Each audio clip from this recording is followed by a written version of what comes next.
നെസീസ് ആർക്കൈവ്സിൻ്റെ പുതിയൊരു വീഡിയോയിലേക്ക് എല്ലാവർക്കും സ്വാഗതം. എല്ലാവരും സുഖമായിട്ടിരിക്കുകയെന്ന് വിചാരിക്കുന്നു. ഇന്ന് വീഡിയോ ഇടുന്നില്ല എന്നൊക്കെ പറഞ്ഞിട്ട് കമ്മ്യൂണിറ്റിയിലൊക്കെ പോസ്റ്റ് ചെയ്തിട്ടുണ്ട്. പക്ഷേ വീഡിയോ റെഡി ആയാൽ പിന്നെ എനിക്ക് പോസ്റ്റ് ചെയ്യാൻ എന്തോ ഒരു തകരാറാണ്.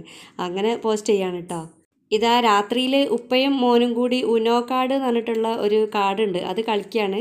പിന്നെ ഞാൻ അടുക്കളയിൽ പണിയെടുക്കുന്ന സമയത്ത് ഞാൻ വരെ കളിയും കച്ചറ കൂടുന്നൊക്കെ കണ്ടപ്പോൾ വീഡിയോ എടുത്താട്ടോ. അപ്പോൾ ഞാൻ വീഡിയോ എടുക്കുന്ന കണ്ടപ്പോൾ ഒരു സൈലൻ്റായി. ബേബി പോയിട്ടില്ലേനി കേട്ടോ, ഇഷുമോ മാത്രമാണ് മോള് വന്നപ്പോൾ പോയത്. പിന്നെ ഇതാ ഇത് രാവിലത്തെ കുറച്ച് കാഴ്ചയാണ് കേട്ടോ. അപ്പോൾ ഇതാ ഇന്ന് ഒരു സ്പെഷ്യൽ ഡിഷാണ് രാവിലത്തെ ഉണ്ടാക്കുന്നത്. അപ്പോൾ അതുകൊണ്ട് തന്നെ ഇക്കാക്ക് അതൊന്നും വലിയ താല്പര്യം ഉണ്ടാവില്ല. അതുകൊണ്ട് തന്നെ ഞാൻ ഒരു 2-3 ചപ്പാത്തി ഇക്കാക്ക് ചൂടാന്ന് വിചാരിച്ചിട്ട് അങ്ങനെ ചൂടാണ്. പിന്നെ അതാ ആ റെസിപ്പി ഉണ്ടാക്കാനായിട്ട് ഉള്ളി, ഒരു വലിയ ഉള്ളി ചെറുതാക്കി അരിഞ്ഞിട്ട് ചെറിയ 3-4 കഷ്ണാക്കിയിട്ട് ഈ ചോപ്പറിലിട്ടിട്ടൊന്ന് ചെറുതായി ചോപ്പ് ചെയ്യാണ് കേട്ടോ. നല്ല കുഞ്ഞായിട്ടാവണം. തമിഴ് ബ്രേക്ക്ഫാസ്റ്റ് ആണ് കേട്ടോ ഇന്ന് ഉണ്ടാക്കുന്നത്. അപ്പോൾ ഉണ്ടാക്കി നോക്കാൻ കുറേ ആയി വിചാരിക്കുന്നത്. മുമ്പ് ഒരു പ്രാവശ്യം ഞാൻ ഉണ്ടാക്കി നോക്കിയിട്ട് നല്ല ടേസ്റ്റ് ഉണ്ടായിന്. പിന്നെ ആ ഭാഗത്തേക്കേ പോയിട്ടില്ല. ഇപ്പം ഞാൻ വിചാരിച്ച് ദോശമാവൊക്കെ ഉണ്ടല്ലോ, അപ്പോൾ അതുകൊണ്ട് തന്നെ ഈ തമിഴരുടെ ഒരു ബ്രേക്ക്ഫാസ്റ്റ് ആവട്ടെ എന്ന് വിചാരിച്ചിട്ട് അതിനായിട്ട് ഇതാ ഉള്ളി ഞാൻ ഒരു പാനിലേക്ക് കുറച്ച് വെളിച്ചെണ്ണ ഒഴിച്ച് കൊടുത്തിട്ട് ഒന്ന് വഴറ്റിയെടുക്കുകയാണ്. പിന്നെ അതിലേക്ക് ഒരു ചെറിയൊരു കഷ്ണം ഇഞ്ചി ചെറുതാക്കി മുറിച്ചതും, പിന്നെ അതേപോലെ 1-2 പച്ചമുളക് ഇതേപോലെ ചെറുതാക്കി മുറിച്ചതും കൂടി ഇട്ടിട്ട് ആ ഉള്ളീൻ്റെ കൂടെ തന്നെ നന്നായിട്ടൊന്ന് വഴറ്റിയെടുക്കുകയാണ്. പിന്നെ കുറച്ച് കറിവേപ്പില എടുത്തിട്ട് കുഞ്ഞു കുഞ്ഞാക്കിയിട്ട് അരിഞ്ഞു കൊടുക്കുകയാണ്. കൂടെ കുറച്ച് മല്ലിയിലയും കൂടി അരിഞ്ഞു കൊടുക്കുന്നുണ്ട് കേട്ടോ, അതിലിട്ട് കൊടുക്കുന്നുണ്ട്. മല്ലിയില നിങ്ങൾക്ക് താല്പര്യം ഇല്ലെങ്കിൽ ഇട്ട് കൊടുക്കേണ്ട ആവശ്യമില്ല കേട്ടോ. ഇത് പണിയാരം എന്ന് പറഞ്ഞിട്ടുള്ള ഒരു റെസിപ്പിയാണ് കേട്ടോ ഞാൻ ഉണ്ടാക്കുന്നത്. ഇതിൻ്റെ കൂടെ വെള്ള ചട്നിയാണ് കേട്ടോ ഞാൻ ഉണ്ടാക്കിയത്. അപ്പോൾ ആ ചട്നീൻ്റെ വീഡിയോ ഒന്നും ഞാൻ എടുത്തിട്ടില്ല. അപ്പോൾ നല്ല ടേസ്റ്റുള്ള തന്നെയാണ് കേട്ടോ. അപ്പോൾ എന്തായാലും നിങ്ങളൊന്ന് ഉണ്ടാക്കി നോക്കണ്ടേ. കുട്ടികൾക്കൊക്കെ ഭയങ്കര ഇഷ്ടപ്പെടും കേട്ടോ. ചെറിയ മക്കളൊക്കെ ഉള്ളവർക്ക് ഇവിടെ ആ ബേബിക്ക് നല്ല ഇഷ്ടപ്പെട്ടിട്ടുണ്ടേനി. മല്ലിയില ഞാൻ അത് അടുപ്പത്തു നിന്ന് ഇറക്കാൻ നേരത്താണ് കേട്ടോ ചേർത്ത് കൊടുക്കുന്നത്. അപ്പോൾ നേരത്തെ ഇട്ട് കൊടുക്കേണ്ട ആവശ്യമില്ലല്ലോ. മല്ലിയില ആകുമ്പോൾ അതിൻ്റെ ടേസ്റ്റൊക്കെ പോവും. അതേപോലെ ചെറുതായിട്ടൊന്ന് വാടി വന്നാൽ മതി കേട്ടോ, അപ്പോഴാണ് അതിൻ്റെ ടേസ്റ്റ് ഉണ്ടാവുക. തലേന്നത്തെ ഇഡ്ഡലീൻ്റെ ബാറ്റർ കുറച്ച് ബാക്കിയുണ്ടായിന്. അപ്പോൾ ദോശൻ്റെ ബാറ്റർ അല്ല കേട്ടോ വേണ്ടിയത്, ഇഡ്ഡലീൻ്റെതാണ് വേണ്ടത്. അപ്പോൾ കുറച്ച് തിക്കായിട്ടുള്ളതിനാണ് വേണ്ടത്. നമുക്ക് ആവശ്യത്തിനുള്ളത് ഞാനൊരു പാത്രത്തിലേക്ക് ഒഴിച്ച് കൊടുക്കുകയാണ്. എത്രയാണോ നമുക്ക് ആവശ്യം അതിനനുസരിച്ചിട്ടുള്ള മാവും പിന്നെ അതേപോലെ ഉള്ളിയും കൂടി റെഡിയാക്കി എടുത്താൽ മതി. ഇഡ്ഡലി മാവിൽ ആവശ്യത്തിനുള്ള ഉപ്പുണ്ട്, പിന്നെ കുറച്ച് ഉപ്പും കൂടി നമ്മൾ ഉള്ളി വാട്ടുന്ന സമയത്ത് ചേർത്ത് കൊടുക്കുന്നുണ്ട്. അപ്പോൾ എല്ലാം കൂടി ആകുമ്പോൾ പാകത്തിനുള്ള ഉപ്പായി വരണം. അതിനനുസരിച്ചിട്ടുള്ള ഉപ്പ് നമ്മൾ ഉള്ളി വഴറ്റുന്ന സമയത്ത് ചേർത്ത് കൊടുത്താൽ മതി കേട്ടോ. വഴറ്റിയെടുത്ത ഉള്ളി വാടി വന്നതിന് ശേഷം പിന്നെ അതൊക്കെ തീ ഓഫ് ചെയ്ത് അത് ചൂടാറിയതിന് ശേഷമാണ് ഈ മാവിലേക്ക് ചേർത്ത് കൊടുക്കേണ്ടത്. ഞാൻ നേരത്തെ പറഞ്ഞ പോലെ ഇങ്ങനത്തെ ടൈപ്പ് ഇഡ്ഡലി ദോശ ഇതേപോലത്തെ ഒന്നും ഇക്കാക്ക് വലിയ താല്പര്യമില്ല കേട്ടോ. അപ്പോൾ ദോശ ആണെങ്കിൽ സാമ്പാറൊക്കെ ഉണ്ടെങ്കിൽ 1-2 കഴിക്കുന്നല്ലാതെ വലിയൊരു താല്പര്യമില്ല. അപ്പോൾ പിന്നെ ഇക്കാക്ക് രാവിലെയാണ് കാര്യമായിട്ട് വീട്ടിൽ നിന്ന് കഴിച്ച് പോകല്, പിന്നെ ഉച്ച ആവേണ്ട ഫുഡൊക്കെ കഴിക്കാൻ. അപ്പോൾ അങ്ങനെ പുറത്തുനിന്നൊന്നും അങ്ങനെയൊന്നും എപ്പോഴെപ്പോഴൊന്നും കഴിക്കുന്ന ആളുമല്ല. അപ്പോൾ ഞാൻ അതുകൊണ്ടാണ് ചപ്പാത്തി ഇതിൻ്റെ കൂടെ തന്നെ ഞാൻ ചുട്ട് ഇക്കാകനെ പറഞ്ഞയച്ചിട്ടുണ്ട് കേട്ടോ. ഇക്കാക പോയതിൻ്റെ ശേഷമാണ് ഞാനിതൊക്കെ റെഡിയാക്കി എടുക്കുന്നത്. അപ്പോൾ ബേബിയൊക്കെ എണീറ്റ് വരുമ്പോഴേക്കും റെഡിയാക്കി എടുത്താൽ മതി. ഉണ്ണിയപ്പത്തിൻ്റെ ചട്ടിയിലിട്ടിട്ടാണ് ഞാനിത് ചുട്ടെടുക്കുന്നത്.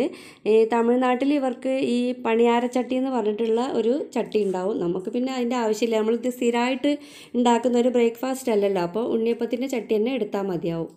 ഉണ്ണിയപ്പത്തിൻ്റെ ചട്ടിക്കും ഒരു പണി ആയിക്കോട്ടെ, കുറേ ആയില്ല അത് മൂലയിൽ ഇങ്ങനെ കിടന്ന് വിശ്രമിക്കുന്നത്. അപ്പോൾ ഇനി കുറച്ച് അവരും പണിയെടുക്കട്ടെ എന്ന് വിചാരിച്ചിട്ടാണ് അത് ഞാൻ പുറത്തേക്ക് എടുത്തത്. പിന്നെ അതിലേക്ക് നമ്മൾ ഉണ്ണിയപ്പം ചുടുന്ന മാതിരി തന്നെ കുറേശ്ശായിട്ട് ഓയിൽ ഒഴിച്ച് കൊടുത്ത്, ഓയിലോ വെളിച്ചെണ്ണയൊക്കെ ഒഴിച്ച് കൊടുത്തതിന് ശേഷം പിന്നെ കുറേശ്ശെ മാവ് ഒഴിച്ച് കൊടുക്കണം കേട്ടോ. ആ കുഴീൻ്റെ പകുതി 1/4 ഭാഗം വരെ ഒഴിച്ച് കൊടുത്താൽ മതി, ഫുള്ളാവണ്ട. അപ്പോൾ അതൊന്ന് പൊങ്ങി വരില്ല എന്തായാലും വെന്ത് വരുമ്പോൾ. അപ്പോൾ നമുക്ക് മറിച്ചിടാനൊക്കെ ബുദ്ധിമുട്ടാവും നിറയെ ഇട്ടാൽ. അപ്പോൾ അതുകൊണ്ടാണ് ആവശ്യത്തിനനുസരിച്ച് കുറേശ്ശെ ഒഴിച്ച് കൊടുത്താൽ മതി. കഴിഞ്ഞ വീഡിയോയിൽ ഞാൻ എൻ്റെ ഒരു സന്തോഷം, ഒരു വരുമാന മാർഗ്ഗത്തിനെ പറ്റിയിട്ടൊക്കെ പറഞ്ഞിട്ടില്ലേനോ. പക്ഷേ ഇപ്പോൾ ആ ഒരു നിപ്പൻ്റെ ഒരു പ്രശ്നം കൊണ്ട് അവരുടെ കോളേജൊക്കെ അടച്ചിട്ടുണ്ട് കേട്ടോ. അവരൊക്കെ നാട്ടിലേക്ക് പോയി. പിന്നെ എനിക്കാകെ ഒരു പ്രയാസം പോലെ ആയിപ്പോയി. കാരണം എന്താ വെച്ചാൽ അവർക്ക് ഒരാഴ്ചത്തേക്കുള്ള ഫുഡിനുള്ള സംഭവങ്ങളൊക്കെ ഞാൻ വാങ്ങി വെച്ചിട്ടുണ്ട് ഇനി. കാരണം ഓരോന്ന് ഡെയിലി പോയി വാങ്ങുന്നത് നഷ്ടമല്ലേ. അപ്പോൾ ഒരുമിച്ചിട്ട് ഞാൻ പോയി സൂപ്പർ മാർക്കറ്റിൽ പോയൊക്കെ വാങ്ങി വെച്ചത് ഇനി. പക്ഷേ കേടുവരുന്ന സാധനങ്ങളൊന്നും അല്ല, എന്നാലും നമ്മൾ ഒരുപാട് പ്രതീക്ഷയോട് കൂടി ഓരോന്ന് ചെയ്യുമ്പോൾ അത് മിസ്സാകുമ്പോഴുള്ളൊരു സങ്കടം ഉണ്ടാവുമല്ലോ, അതാണ്. പക്ഷേ നമ്മളെ നാട്ടിലെ അസുഖങ്ങൾ ഇത് കാരണം എന്നാലും ഇത് ഞാൻ അതിനെപ്പറ്റി പറയല്ല കേട്ടോ. പിന്നെ ബുദ്ധിമുട്ടാവുന്ന കാര്യം പറഞ്ഞതാണ്. അസുഖങ്ങൾ വരും, നമ്മൾ കാര്യങ്ങൾ മാത്രമല്ലല്ലോ, അസുഖങ്ങളില്ലാതിരിക്കലാണല്ലോ പ്രധാനം. പുലിവാൽ കല്യാണം എന്ന സിനിമ നിങ്ങൾ കണ്ടിക്കണോന്ന് അറിയില്ല. അതിലുള്ളതാണ് ഒരു കോമഡി ഉണ്ട്. ജഗതി ഇങ്ങനെ മോതിരം ഇടുക ഊരുക അങ്ങനത്തെ ഒരു സംഭവം ഉണ്ട് ഇനി. അതേപോലെയാണ് ഈ ബ്രേക്ക്ഫാസ്റ്റിൻ്റെ കാര്യം വന്നിട്ടുണ്ട് ഇനി കുറച്ച് മുമ്പേ. അപ്പോൾ ഇവർ ഒരാഴ്ചയിൽ മേലായിട്ടോ ക്ലാസ് തുടങ്ങിയിട്ട് ഇവർ ഇവിടെ ഈ ഹോസ്റ്റൽ പോലെ ഉണ്ട് ഞങ്ങളുടെ വീടിൻ്റെ കുറച്ച് അപ്പുറത്തേക്ക്. അപ്പോൾ അവരിത് വേണമെന്ന് പറയും വേണ്ടാന്ന് പറയും. അങ്ങനെ എന്താ ഒരു ഐഡിയ കിട്ടിയില്ല ഇനി. അവർക്കും ഐഡിയ കിട്ടിയിട്ടില്ല. അപ്പോൾ അവരൊരു ഉറപ്പ് പറഞ്ഞാലല്ലേ നമുക്കിത് കൊടുക്കൽ തുടങ്ങാൻ പറ്റുള്ളൂ. അപ്പോൾ ഒരാഴ്ചയോളായി അത് അങ്ങോട്ട് ഇങ്ങോട്ട് എന്ന് പറഞ്ഞിട്ട് ഇങ്ങനെ നിൽക്കുന്നത്. അപ്പോൾ എന്താ ചെയ്യേണ്ടതെന്നുള്ള എനിക്കൊരു ഐഡിയ കിട്ടുന്നില്ല, അവർക്കും ഒരു ഐഡിയ കിട്ടുന്നില്ല ഇനി. അപ്പം ഒരാൾക്കുള്ള പൈസ ഒക്കെ ചോദിച്ച് അതൊക്കെ റെഡിയാക്കി. അങ്ങനെ 2 ദിവസം മുമ്പേ അത് റെഡി ആയത്. ഇനി ഞങ്ങൾ നാളെ മുതൽ ബ്രേക്ക്ഫാസ്റ്റ് ഉണ്ടാക്കിക്കോളി എന്നൊക്കെ പറഞ്ഞിട്ട് അങ്ങനെ ഓർഡർ തന്നതാണ് കേട്ടോ. അപ്പോൾ എനിക്ക് ഭയങ്കര സന്തോഷമായി. ഡെയിലി ഒരു പണിയാവുമല്ലോ. എന്തായാലും ഞാൻ വീട്ടിൽ വെറുതെ ഇരിക്കുകയാണ്. നമ്മളെ വീട്ടിലെ കാര്യങ്ങളൊക്കെ കഴിഞ്ഞിട്ട് ഒരുപാട് സമയം മിച്ചമുണ്ട്. നമ്മളെ ഓരോ സമയം വിലപ്പെട്ടത് തന്നെയാണല്ലോ. വെറുതെ മേലോട്ട് നോക്കിയിരുന്ന് നമ്മളെ സമയം വേസ്റ്റ് ആക്കണ്ട എന്നുള്ളൊരു അഭിപ്രായത്തിൽ കൂടിയാണ് കേട്ടോ ഇപ്പോഴത്തെ ഈ ഒരു സമയം ഞാൻ കടന്നു പോക്കിക്കൊണ്ടിരിക്കുന്നത്. അപ്പോൾ പൈസൻ്റെ ആവശ്യങ്ങൾ ആർക്കായാലും ഉണ്ടാവുമല്ലോ. എത്ര പൈസ കിട്ടിയാലും തികയാത്തൊരു കാലമാണ്. എന്നാലും ഒരു അത്യാവശ്യത്തിനൊക്കെ നമ്മളെ കയ്യിൽ പൈസ ഉണ്ടാവുക എന്ന് പറയുമ്പോൾ അതൊരു വലിയ കാര്യം തന്നെയാണല്ലോ. ഇനിയിപ്പോൾ നിപ്പൻ്റെ കാര്യം എങ്ങനെയാണെന്നൊന്നും ഒരു തീരുമാനവും ആവാത്ത സ്ഥിതിക്ക് അതൊക്കെ കഴിഞ്ഞ് ക്ലാസ്സൊക്കെ തുടങ്ങിയാലേ ഉള്ളൂ കുട്ടികളൊക്കെ വരികയുള്ളൂ. അപ്പോൾ അതുവരെ എന്താണ് ചെയ്യാമെന്നൊന്നും അറിയില്ല കേട്ടോ. അപ്പോൾ അവർക്ക് ഇപ്പം ബ്രേക്ക്ഫാസ്റ്റ് വേണ്ടാന്നാണ് പറഞ്ഞിട്ടുള്ളത്. മുറ്റത്ത് കുറേ പച്ചമുളക് ഉണ്ടായിട്ടുണ്ട്. ഇനി അതൊക്കെ പറിച്ച് കൊണ്ടുപോകുന്നതാണ്. അപ്പോൾ ഇന്ന് ഞാൻ വെള്ളച്ചട്നിയാണ് ഉണ്ടാക്കിയെടുക്കുന്നത് നമ്മുടെ പണിയാരത്തിലേക്ക്. Babykutty good morning. അപ്പോഴേക്കും ഇതാ ബേബി എണീറ്റ് വന്നിട്ടുണ്ട് കേട്ടോ. അവർക്ക് ചായ എടുത്ത് കൊടുക്കാൻ പോവുകയാണ്. രാവിലെ മുറ്റത്തേക്ക് ഇറങ്ങി വന്നപ്പോൾ നല്ലൊരു കാഴ്ചയാണ് കേട്ടോ കാണുന്നത്. ഇലകളൊന്നും തൊഴിഞ്ഞിട്ടില്ല. അപ്പോൾ നല്ല സുന്ദരമായി കിടക്കുന്നുണ്ട് മുറ്റം. തലേന്ന് രാത്രിയൊക്കെ തകർത്ത് മഴ പെയ്തിട്ടുണ്ട് ഇനി. പക്ഷേ എന്നാൽ പോലും ഒരു ചണ്ടിയോ ചപ്പോ ഒന്നുമില്ല കേട്ടോ. അതുകൊണ്ട് തന്നെ നല്ല സന്തോഷമായിട്ടുണ്ട് മുറ്റം കണ്ടപ്പോൾ. പിന്നെ ഒരു 9:30 മണിയാകുമ്പോഴേക്കും ഒരു ചട്ടിപ്പത്തിരി ഉണ്ടാക്കി കൊടുക്കാൻ പറഞ്ഞിട്ട് രാത്രി വിളിച്ച് പറഞ്ഞിട്ടുണ്ട് കേട്ടോ. അപ്പോൾ അങ്ങനെ പെട്ടെന്നൊക്കെ വിളിക്കുമ്പോൾ ഭയങ്കര ബുദ്ധിമുട്ടാണ്. എത്ര ബുദ്ധിമുട്ടായാലും ഞാൻ ഇല്ലയെന്ന് ഞാൻ പറയലില്ല കേട്ടോ. എങ്ങനെയെങ്കിലും കഷ്ടപ്പെട്ടിട്ടാണെങ്കിലും അത് ഉണ്ടാക്കി കൊടുക്കാൻ വേണ്ടി ശ്രമിക്കലുണ്ട്. അപ്പോൾ രാവിലെ തന്നെ ഇക്കാക്ക കടയിൽ പോയി സാധനമൊക്കെ വാങ്ങിക്കൊണ്ടുവന്ന് തന്നിട്ടുണ്ടേനി. അപ്പോൾ നല്ല സപ്പോർട്ടാണ് കേട്ടോ ഇക്കാക്കായാലും മക്കളായാലും. അത് ആ കാര്യത്തിൽ ഒരു അൽഹംദുലില്ലാ എന്ന് തന്നെ പറയാം. കാരണം എന്ത് സാധനങ്ങൾക്ക് എത്ര സമയം വൈകിയാലും നേരത്തായാലും എന്ത് പറഞ്ഞാലും അവരെ കൊണ്ടുപോയി തരും. അതൊരു വലിയൊരു ഭാഗ്യം തന്നെയാണ്. പിന്നെ വേഗം ചട്ടിപ്പത്തിരിക്കൊക്കെയുള്ള സാധനങ്ങളൊക്കെ റെഡിയാക്കി എടുത്തിട്ടുണ്ട്. പിന്നെ മുട്ട ചിക്കി എടുക്കുകയാണ് ആദ്യത്തെ പണി. പിന്നെ പൊടി കുഴയ്ക്കണം, ചപ്പാത്തി പോലെ പരത്തണം, അങ്ങനത്തെ കുറച്ച് പണിയൊക്കെ ഉണ്ട്. പക്ഷേ എളുപ്പമാണ് കേട്ടോ. ഒരുപാട് സമയമൊന്നും ഇതിന് വേണ്ട. പിന്നെ അടുപ്പത്ത് കിടന്നിട്ട് ലോ ഫ്ലെയിമിലാണല്ലോ അത് വേവ്. ആ ഒരു ടൈമാണ് നമുക്ക് വേണ്ടത്. ഉണ്ടാക്കിയെടുക്കാനൊന്നും ഒരുപാട് സമയമൊന്നും വേണ്ട. ഞാനിതിൻ്റെ ഡീറ്റെയിൽ റെസിപ്പിയൊക്കെ മുമ്പ് ഒരു വീഡിയോ ആക്കി ചെയ്തിട്ടുണ്ട് കേട്ടോ. അപ്പോൾ നിങ്ങൾക്ക് ഒന്നുകൂടി ഡീറ്റെയിൽ ആയിട്ട് ഇനി ഉണ്ടാക്കി കാണിക്കണമെങ്കിൽ ഞാൻ ഒന്ന് കാണിച്ചു തരാം കേട്ടോ. ഇതേ ടൈപ്പിലല്ലാതെ വേറെ ടൈപ്പിലും ഈ ചട്ടിപ്പത്തിരിയൊക്കെ ഉണ്ടാക്കാറുണ്ട്. പക്ഷേ ഞാൻ സെയിൽ ചെയ്യാൻ വേണ്ടിയിട്ട് ഉണ്ടാക്കുന്ന ഒരു രീതിയാണ് കേട്ടോ ഇത്. ഇങ്ങനെ പൂരിൻ്റെ വലുപ്പത്തിലൊക്കെ പരത്തിയിട്ട് ഒരു 6 7 വെച്ചിട്ട് ഒരുമിച്ച് പരത്തിയെടുക്കുകയാണെങ്കിൽ നമുക്ക് നല്ല സമയത്തിന് ലാഭം കിട്ടും. അങ്ങനെയാണ് കേട്ടോ ഞാൻ ചെയ്യൽ. പണ്ടൊക്കെ ഞാൻ ഉണ്ടാക്കി പഠിച്ച കാലത്ത് ഓരോ ചപ്പാത്തി ഓരോന്ന് പരത്തി നിൽക്കലേന്. പക്ഷേ ഇപ്പോൾ ഒരു 6 7 പൂരി പോലത്തെ ഒരു വലുപ്പത്തിൽ പരത്തിയിട്ട് ഞാനിങ്ങനെ അട്ടിക്ക് വെച്ചിട്ട് പരത്തിയെടുക്കലാണ് കേട്ടോ. ഇതാണ് ഏറ്റവും എളുപ്പം. അതുകൊണ്ടാണ് നല്ല സിമ്പിളായിട്ട് ചട്ടിപ്പത്തിരി ഉണ്ടാക്കുന്നത് തോന്നുന്നത്. പിന്നെ ഓരോ പൂരീൻ്റെ വലുപ്പത്തിൽ പരത്തിയിട്ട് അതിൻ്റെ മേലെ കുറച്ച് ഓയിൽ തടവി കൊടുക്കും. പിന്നെ അതിൻ്റെ മേലെ കുറച്ച് മൈദ വിതറി കൊടുക്കും. വീണ്ടും അതിൻ്റെ മേലെ പൂരീൻ്റെ വലുപ്പത്തിലുള്ള ചപ്പാത്തി വെക്കും. പിന്നെ അങ്ങനെ അതേപോലെ അട്ടിക്ക് വെക്കുക കേട്ടോ ചെയ്യേണ്ടത്. ഒരു 6 7 വരെ വെച്ചിട്ട് പരത്തിയാലും ഒരു കുഴപ്പം ഉണ്ടാവില്ല കേട്ടോ. നല്ല നൈസാക്കിയിട്ട് വരികയും ചെയ്യും.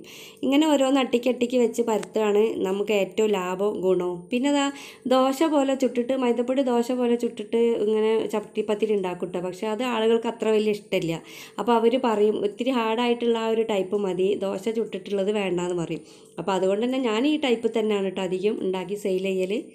പല റേറ്റിലുള്ള ചട്ടിപ്പത്തിരും ആവശ്യമാണെങ്കിൽ ഉണ്ടാക്കി കൊടുക്കും. പക്ഷേ എനിക്ക് കൂടുതലും വരൽ ഒരേ അളവിലുള്ള തന്നെയാണ് കേട്ടോ. അപ്പോൾ അതിനനുസരിച്ചിട്ടുള്ള പാത്രങ്ങൾ തന്നെയാണ് എൻ്റെ കയ്യിലുള്ളത്. ഇങ്ങനെ അട്ടിക്ക് വെച്ച് പരത്തി കഴിഞ്ഞാൽ പിന്നെ ആ ചപ്പാത്തിയൊക്കെ ഒരേ അളവ് തന്നെ കിട്ടും. പിന്നെ നമ്മളെ ഉണ്ടാക്കുന്ന പാത്രത്തിൻ്റെ അളവിനനുസരിച്ചിട്ട് തന്നെയാണ് കേട്ടോ ഉണ്ടാക്കുന്നത്. പിന്നെ അതേപോലെ തന്നെ ഒരുപാട് വെന്ത് വരേണ്ട ആവശ്യമില്ല കേട്ടോ. ഒരുവിധം വാടി വന്നാൽ മതി. അപ്പോൾ അതിൻ്റെ അടിയിലത്തെ ചപ്പാത്തിയൊക്കെ ഏകദേശം വാടിയ പോലെ ആയിട്ടുണ്ടാവും കേട്ടോ. പിന്നെ നമ്മൾ ചട്ടിപ്പത്തിരി ഇങ്ങനെ താഴെ അടിയിലും മേലെയൊക്കെ ആയിട്ട് മറിച്ച് തിരിച്ചൊക്കെ ഇടുമല്ലോ. അങ്ങനെ ആകുമ്പോൾ നല്ലതായിട്ട് തന്നെ എല്ലാ ഭാഗവും വെന്ത് വന്നോളും. ഈ പത്തിരി മുക്കാനായിട്ട് നമ്മൾ കോഴിമുട്ടയും ഏലക്കായും പഞ്ചസാരയൊക്കെ മിക്സ് ചെയ്യുമല്ലോ, ആ സമയത്ത് കുറച്ച് പാലും കൂടി ചേർത്ത് കൊടുക്കുകയാണെങ്കിൽ ചട്ടിപ്പത്തിരി നല്ല സോഫ്റ്റായിട്ട് വരും. ഇനിയിപ്പോൾ രക്ഷപ്പെടണമെങ്കിൽ ഈ നിപ്പൻ്റെ ആ ഒരു പേടിയൊക്കെ എല്ലാവരും മനസ്സിൽ നിന്ന് പോവുകയും വേണം. അസുഖങ്ങളൊക്കെ എല്ലാവർക്കും മാറി എന്നുള്ളൊരു റിസൾട്ടുകളൊക്കെ ഒന്ന് കിട്ടണം. അതുവരെ എല്ലാവർക്കും സമാധാനക്കേട് തന്നെയാണ്. പിന്നെ എവിടെയും പോകാനും കഴിയൂല. മറ്റുള്ള കാര്യങ്ങളൊക്കെ ഒരു പേടി പോലെയാണല്ലോ. പിന്നെ കാരണം എന്താ വെച്ചാൽ കൊറോണ വരുത്തിയ ആ ഒരു വിഷമങ്ങൾ ഇപ്പോഴും ആളുകൾ റിക്കവർ ആയിട്ടില്ല. ഒരുപാട് ആളുകൾ അത്രയും പ്രശ്നങ്ങൾ ആ കൊറോണ വരുത്തിയിട്ടുണ്ട്. ഇനി ഈ ചട്ടിപ്പത്തിരിക്കാണെങ്കിലും ബിരിയാണിക്കായാലും സ്ഥിരമായിട്ട് കുറച്ച് കസ്റ്റമർ ഉണ്ട് കേട്ടോ. എനിക്ക് അവർക്ക് ഇങ്ങനത്തെ ഇതേപോലത്തെ ആവശ്യങ്ങളൊക്കെ വരുന്ന സമയത്ത് എന്നെ തന്നെയാണ് കേട്ടോ അവർ ഏൽപ്പിക്കൽ ഇങ്ങനത്തെ ഫുഡൊക്കെ ഉണ്ടാക്കാനായിട്ട്. അതൊരു വലിയൊരു സന്തോഷമാണ്. കാരണം സ്ഥിരം കുറച്ച് ആൾക്കാരെ കിട്ടുക എന്ന് പറയുമ്പോൾ അത് എപ്പോഴും ഇത് ചട്ടിപ്പത്തിരിയും ബിരിയാണിയൊന്നും എപ്പോഴും ആൾക്കാർ കഴിക്കുക ഉണ്ടാക്കുകയോ ചെയ്യില്ല. പക്ഷേ ഉണ്ടാക്കുന്ന സമയത്ത് ഒരു വേറെ ആരെയും ഏൽപ്പിക്കലില്ല. ഈ ഒരു ബിസിനസ് ചെയ്യുന്ന സമയത്ത് നമ്മൾ തൊട്ടടുത്തുള്ളവർക്കൊന്നും ഉണ്ടാക്കി കൊടുക്കാൻ വലിയൊരു താല്പര്യം കാണിക്കാത്ത തന്നെ കേട്ടോ നല്ലത്.